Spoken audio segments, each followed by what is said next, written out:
কড়াই গরম হয়ে গেছে, শুকনো জল ফোড়নে দিয়ে দিলাম। ঢেঁড়স ভাজবো, ঢেঁড়স দিয়ে দিলাম।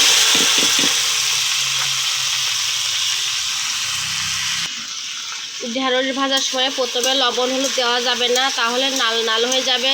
আগে ঢেঁড়সটা ভালো করে ভেজে নিতে হবে, তারপরে লবণ হলুদ দিতে হবে। আমি ঢেঁড়সে পেঁয়াজ রসুন কিছুই দিইনি, কারণ আজকে আমার সোমবার নিরামিষ। তাই আমি ঢেঁড়সটা শুকনো জাল ফোড়ন দিয়ে কাঁচা ঝাল চিড়ে তাই ঢেঁড়স ভাজবো। বন্ধুরা, আমি লবণ হলুদ দেয়নি, তাই এখন কি নাল হয়েছে এই ঢেঁড়সে, এখনও ভাজা হয়নি।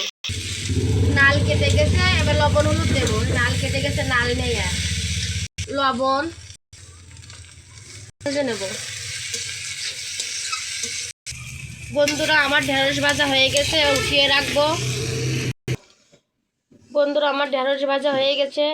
এই ঢেঁড়স নিরামিষ ঢেঁড়স ভাজা যদি আপনাদের ভালো লাগে তাহলে আমার চ্যানেলটি সাবস্ক্রাইব করে দেবেন, আর লাইক শেয়ার কমেন্টে ভরিয়ে দেবেন, আর পাশের বেল আইকনটি ঘন্টিটি বাজাতে ভুলবেন না। নমস্কার, সবাই ভালো থাকুন।